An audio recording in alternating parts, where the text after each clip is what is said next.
the Raven by Edgar Allan Poe. Once upon a midnight dreary, while I pondered weak and weary over many a quaint and curious volume of forgotten lore, while I nodded, nearly napping, suddenly there came a tapping, as of someone gently rapping at my chamber door.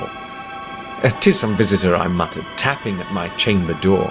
Only this and nothing more."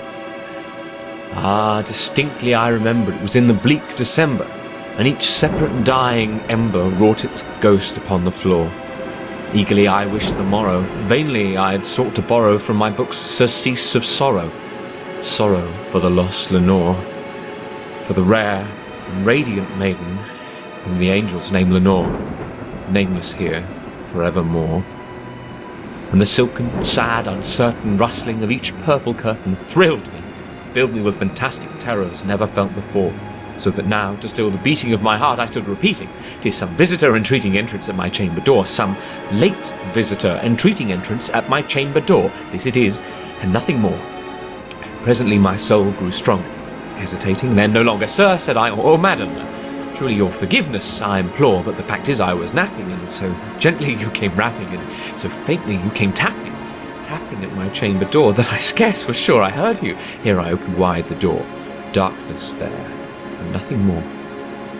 Deep into that darkness peering, long I stood there, wondering, fearing, doubting, dreaming dreams no mortal ever dared to dream before. But the silence was unbroken, and the darkness gave no token, and the only word there spoken was the whispered word, "Lenore." This I whispered, and an echo murmured back the word, "Lenore." Merely this, and nothing more. And then into the chamber turning, all my soul within me burning, soon I heard again a tapping, somewhat louder than before. "Surely," said I, "surely there is something at my window lattice. Let me see then what thereat is, and this mystery explore. Let my heart be still a moment, and this mystery explore.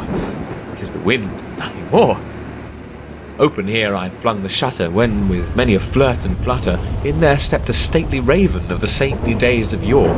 Not the least obeisance made he, not an instant stopped or stayed he, but with mien of lord or lady perched above my chamber door, perched upon a bust of Pallas just above my chamber door, perched and sat, and nothing more. Then this ebony bird beguiling my sad fancy into smiling, by the grave and stern decorum of the countenance it wore. "Though thy crest be shorn and shaven, thou," I said, "art sure no craven, ghastly, grim, and ancient raven wandering from the nightly shore. Tell me what thy lordly name is on the night's Plutonian shore." Quoth the raven, "Nevermore." Much I marvelled this ungainly fowl to hear discourse so plainly, though its answer little meaning, little relevancy bore, for we cannot help agreeing that no living human being ever yet was blessed with seeing bird above his chamber door, bird or beast upon the sculptured bust above his chamber door, with such a name as Nevermore. But the raven, sitting lonely on the placid bust, spoke only that one word, as if his soul in that one word he did outpour. Nothing farther than he uttered, not a feather then he fluttered, till I scarcely more than muttered, "Other friends have flown before. On the morrow he will leave me, as my hopes have flown before." Quoth the raven, "Nevermore." Wondering at the stillness broken by reply so aptly spoken, "Doubtless," said I, "what it utters is its only stock and store, caught from some unhappy master, whom unmerciful disaster followed fast and followed faster. So, when hope he would adjure, stern despair returned, instead of the sweet hope he dared adjure. That sad answer, nevermore." But the raven, still beguiling all my sad soul into smiling, straight I wheeled a cushioned seat in front of bird and bust and door. Then upon the velvet sinking, I betook myself to linking fancy unto fancy, thinking what this ominous bird of yore, what this grim, ungainly, ghastly, gaunt, and ominous bird of yore meant in croaking "Nevermore." This I sat, engaged in guessing, but no syllable expressing, to the fowl whose fiery eyes now burned into my bosom's core. This and more I sat divining, with my head at ease reclining on the cushion's velvet lining that the lamplight gloated over, but whose velvet violet lining, with the lamplight gloating over, she shall press. Nevermore.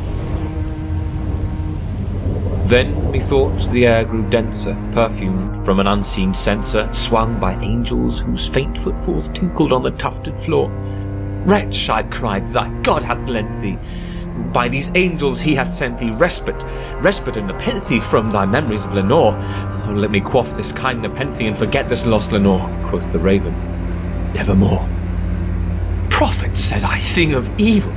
Prophet still, if bird or devil, whether tempter sent or whether tempest tossed thee here ashore, desolate yet all undaunted, on this desert land enchanted, on this home by a horror haunted, tell me truly, I implore, is there balm in Gilead? Tell me, I implore, quoth the raven.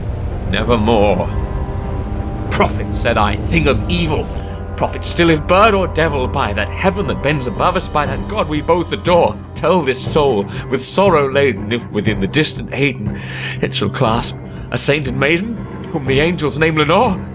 Clasp a rare and radiant maiden, whom the angels name Lenore, quoth the raven. Nevermore. Be that word our sign of parting, bird or fiend, I shrieked up, starting. Get thee back into the tempest on the night's Bretonian shore. Leave no black plume as a token of that lie thy soul hath spoken. Leave my loneliness unbroken. Quit the bust above my door. Take thy beak from out my heart, and take thy form from off my door, quoth the raven.